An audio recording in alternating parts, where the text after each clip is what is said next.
Welcome to another episode of the Negro podcast. We have breaking news. Tyre Nichols' murder is the problem of police brutality within a culture of violence. That's the title of today's commentary, video commentary, because we have obtained the video that was released yesterday by the Memphis Police, showing the graphic murder of Tyre Nichols, who on January 7th, on a routine police stop, was beaten and brutalized. A day later, he died in hospital.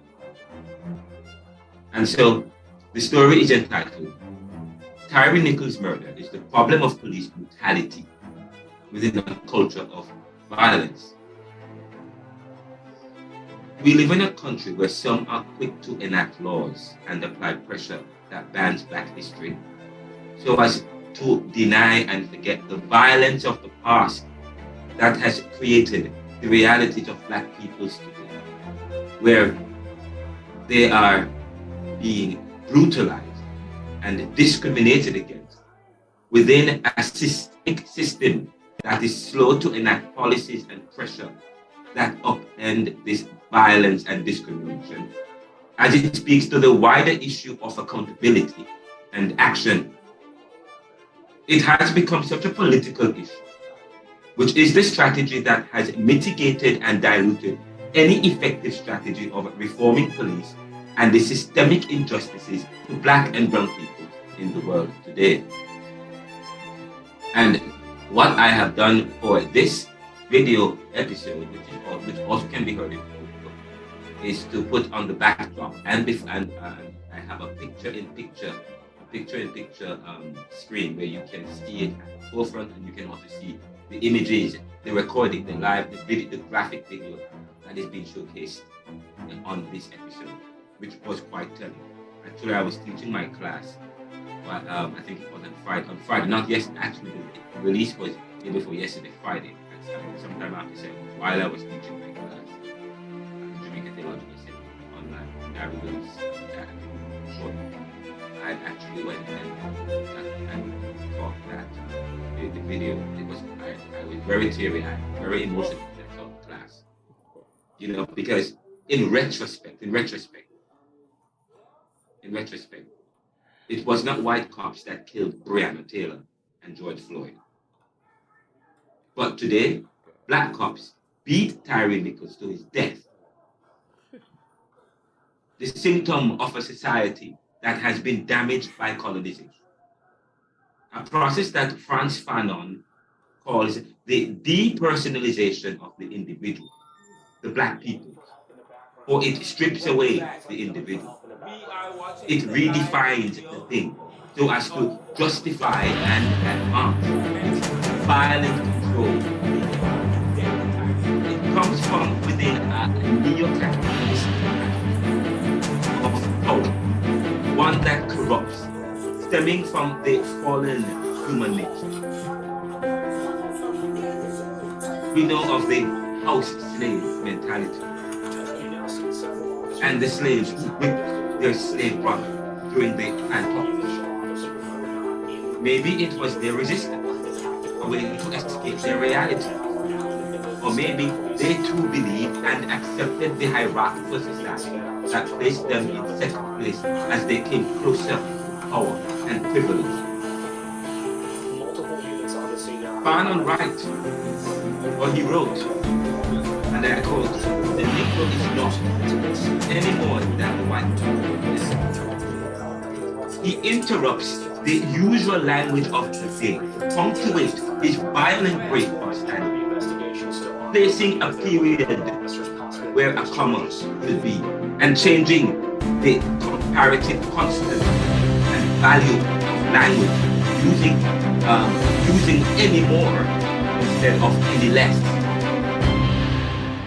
Indeed, if we are to understand the damage done to the world due to colonization and the fallen human nature, then reading Fanon's psychoanalysis of the colonized world will help to provide an analysis of an effective way forward. For here, in Black skin and white marks, Fanon provides a psychology of the black man and the world that has an abnormality, in that of all things we are bent to think in a white supremacist way.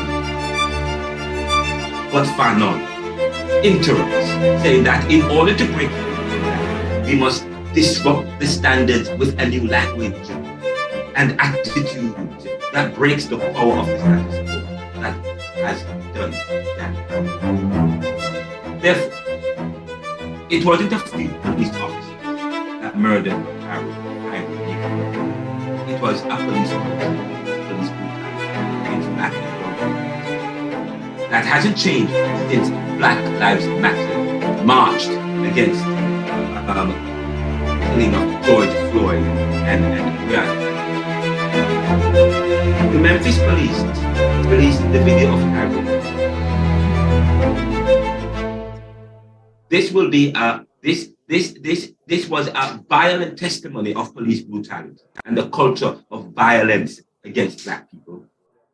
It's so cultural and deep, this callous attitude toward black men by police, that policy won't matter. What else must we do is the question.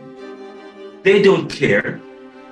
And 2 years ago, after Jacob Blake was shot in the back by police in Wisconsin, I had written, and I quote, soon after police killed an innocent, unarmed black man in Lafayette. Another story just yesterday of another police killing of a black man.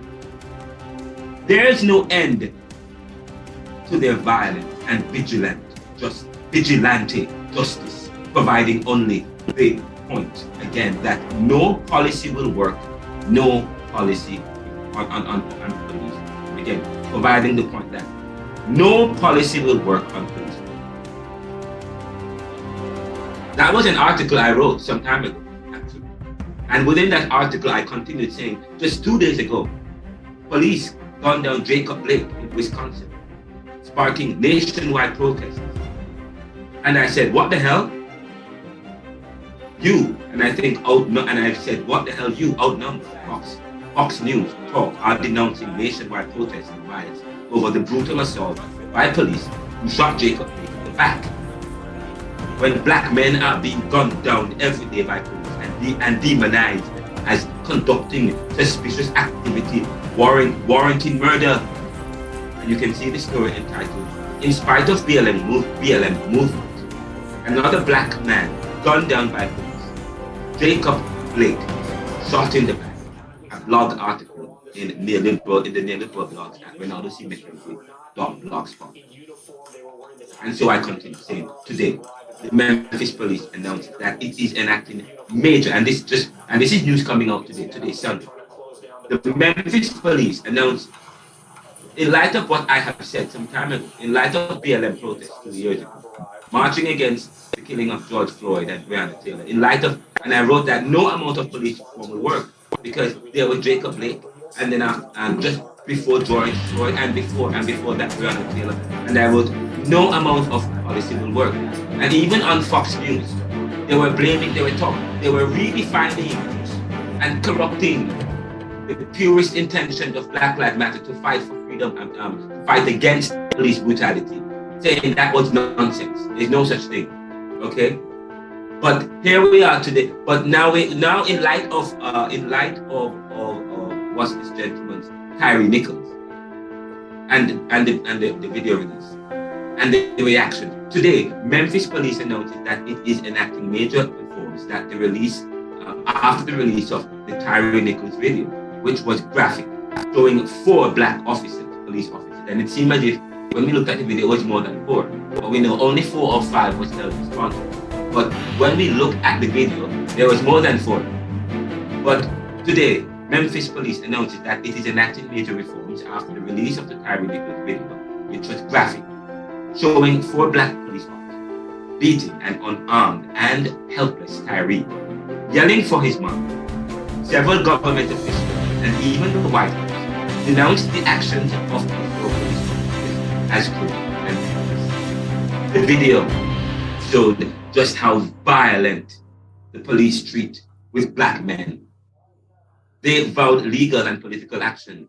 However, after George Floyd and Breonna Taylor and the BLM protests 2 years ago, we had the same reactions and promises, which resulted in what we thought were major police reforms. In fact, I had written that article 2 days after I posted the article I referenced earlier. That article was written 2 days after I posted a previous comment entitled, "And Another Innocent Black Man Killed by Police Today. No Policy Will Work with Cultural Ills." And in the article, I said, on June 15th, 2020, I wrote that another black man was killed by police. With all the looting and protests that were last week surrounding police brutality on black lives and inequities in our system, they killed Rayshad Brooks on Friday. Remember Rayshad Brooks? He was just sitting in his car, sleeping and unarmed, waiting at Wendy's, and the police made a huge scene out of this. Sadly, today, August 23, 2020, I am writing that same story as the cycle continues. Another innocent black man killed by police. This time in Louisiana. Louisiana State Police are investigating the death of Trayford Pellerin. Trayford Pellerin, another name.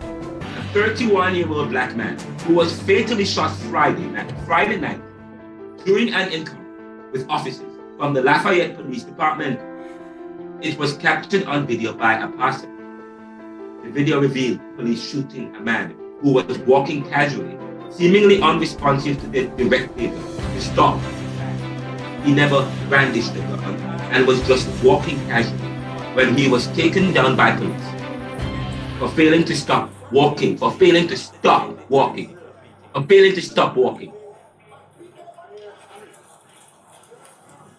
And you can see, you can see that. But actually, this article and this particular presentation is available in the Neoliberal Journal, the neoliberal.com. So the question is, what is the new police? What is the new police that we have been promised? Probably the answer lies in algorithms. Because more recently, I wrote in an article entitled, "To Hell with Police Reform, a new computer algorithm may prevent police violence." Remember my post recently calling for police reform that includes rebranding, and in the article that I'm referencing, I said this. Remember my post recently calling for police reform that includes rebranding and changing their look. That's available in Renoncy McKenzie at blogspot.com. But if you go to the neoliberal.com, www.neoliberal.com, you can go there. You can go. There are many icons. You just go to the neoliberal blogs, and the blogs and you can type in police reform, and you can see a host of articles that I've written about police reform. Okay, but I said to you in the latest article, "To hell with police reform. A new computer algorithm may prevent police violence."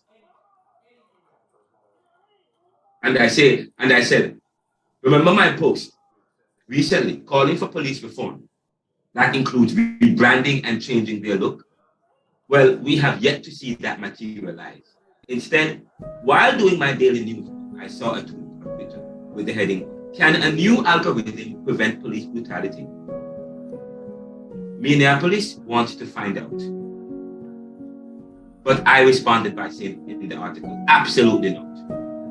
If what you're thinking is to use some computer-based system to identify bad cops, algorithms to identify bad cops, laugh out loud, like those damn lie detectors or psychology tests that people can cheat and beat and are never accurate most of the time. People are either inherently good or bad, and any person can be bad at any given time. Jesus knows that. That's why he had to die, so that we use his righteousness and not ours. What we need is for cops to always wear body cams, and for there to be an independent body that polices the police, and for harsher penalties for police when they break or violate the laws. The cops should not feel safe to racially profile blacks or to get away with violence or criminality in executing their duties to serve and protect. They should not feel that they can hide behind the law when they are lawless. So don't waste money with that stupid algorithm. And what about building on community and police relations in those communities through expanding community policing and creating a space for dialogue between police and community at the local and the federal level? We need a conversation and dialogue. As for right now, there's tension between police and Black neighborhoods.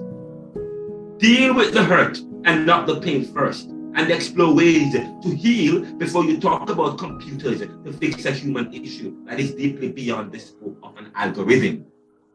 And there are problems with algorithms, just so you know. China has come up with a code that can break algorithms and that can sneak. I mean, there are problems with algorithms. And I wrote this article some time ago.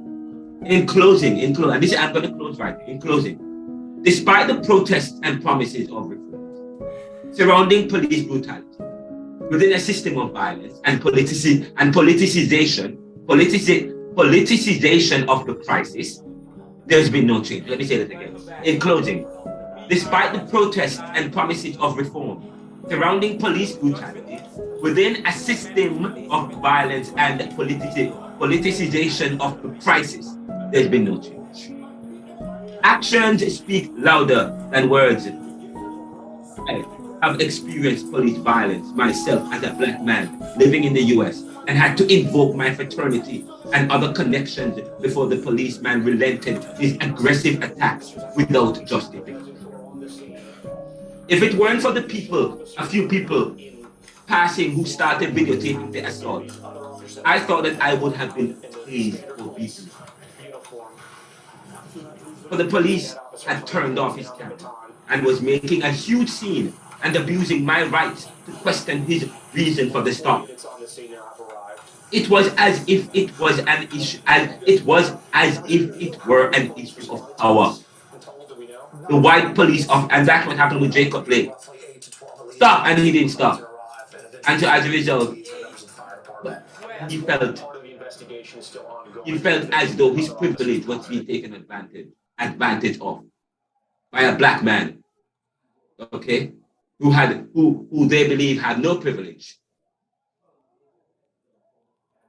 I thought that I would have been beaten or tased, but the police had turned off his camera and was making a huge scene and abusing my rights to question his reason for the stop. It was as if it was an issue of power. The white police officer did not expect me to know the law and to question him. He was loud, disrespectful, and vile, and violated my rights and his own police rules of engagement. What was a routine but unlawful stop became a matter of force infused with vitriol that could have turned into something worse. I was calm and respectful, but demonstrated my dignity as a person to inquire about why I was being stopped. That's what Fanon talked about. The right to be a person. The right to embrace my masculinity and my humanity and my rights as an American citizen. He approached me with his hands on his gun and shouted, "Do not speak, sir." He then resorts to shouting commands and treating me as a criminal in my test, which I assumed he was perplexed about, as he had asked, "Where you got the car from?" Then as I answered, he shouted, "Shut up! Don't talk! Don't do anything! I am in control here." Eventually he backed down as the bystanders gathered and yelled, "Turn your camera on," to the police.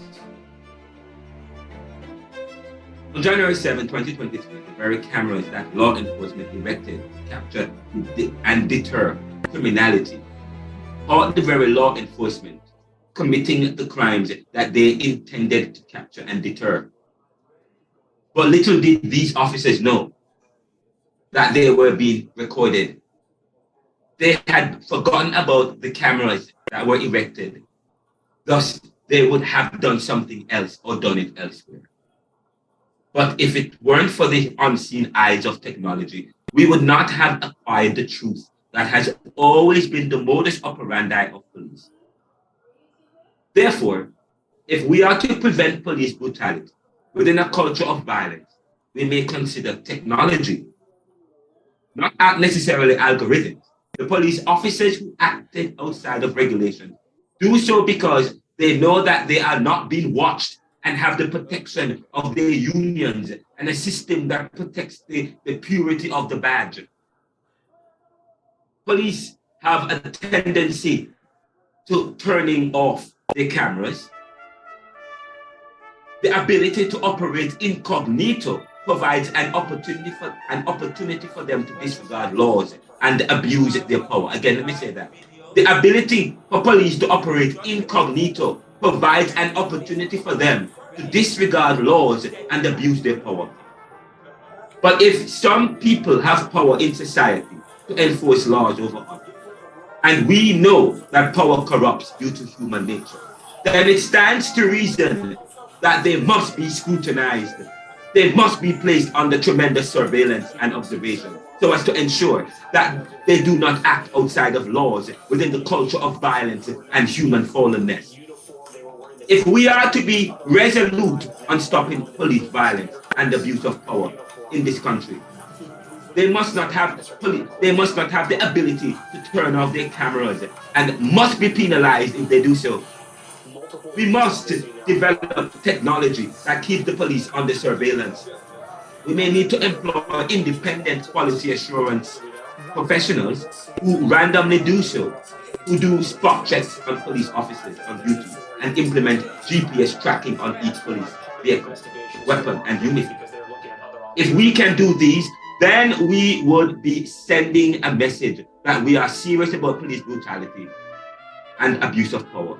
But police would not stop their disobedience. Police would not stop their disobedience of the laws, leading to death. But to cover up the realities of abuse stemming from a history and culture of violence by the status quo, by minimizing records and narrative of its truth, will never heal wounds in society that may ultimately lead to abnormalities such as civil wars, terrorism, extremism, abnormalities such as civil wars, terrorism, extremism, etc. This is the kind of truth that hurts, for it may contain painful things about you, leading to anxiety.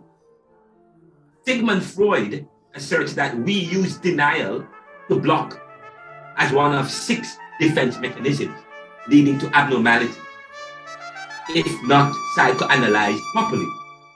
Yet Governor Ron DeSantis, and the GOP in Florida is doing just that. Using defense mechanisms. Defense mechanisms are psychological strategies that are unconsciously used by individuals to protect from anxiety arising from unacceptable thoughts or feelings, according to Freudian theory. Defense mechanisms involve a distortion of reality. Defense mechanisms include repression, denial, projection, displacement, sublimation, and regression. And you can see Sigmund Freud, the father of psychiatry or psychoanalysis theory. So how do we deal with issues we are dealing with properly to avert abnormalities? How do we deal with issues we are not dealing with properly so as to avert abnormalities, such as police brutality? How do we deal with that?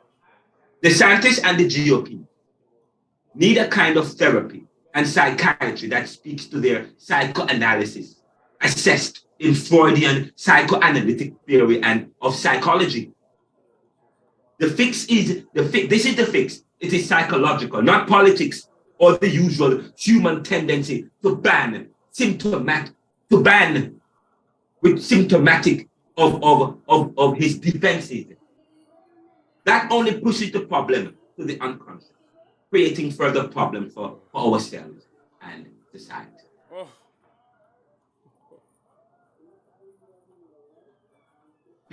Please continue to listen to the show, the Neoliberal Round podcast. We are now on video and we are on audio podcast.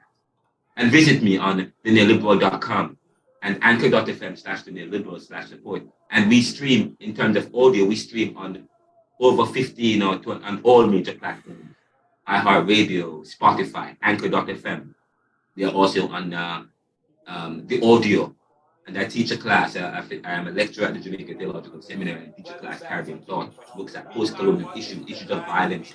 And I wrote a book on globalization and neoliberalism. You can look at that book is available in paperback, hardcover, ebook, so on and so forth, in Barnes and Noble. You can go to my website, neoliberal.com, and you can and we'll tell you where you can get the book. And I'm working on a second book with Professor Emeritus Dr. Martin Miami, who has written The State of Modern America, and many books. He was my dissertation advisor, and he's contributing to the second book. So that will be coming out soon. And so, but I continue to write, I continue to speak, I continue to talk about different issues to the academic as someone who is looking for change. I continue to be armed with hustle. You see this, armed with hustle. As a dynamic individual, trying to make my way in this society, to ensure that to push the pendulum forward, the stick forward for a better society. Because the neoliberal corporation is all about serving the world today to serve the most challenge through our communication, which is to make popular what was before. Please support us by going to https://anchor.fm/the And yes, we invite you to invest in the neoliberal corporation, which is a grassroots think tank, digital media company. But and we provide web services, so on and so forth. You can check our website for that. And you can invest with us, you can advertise with us, and you can support us. Thank you so much.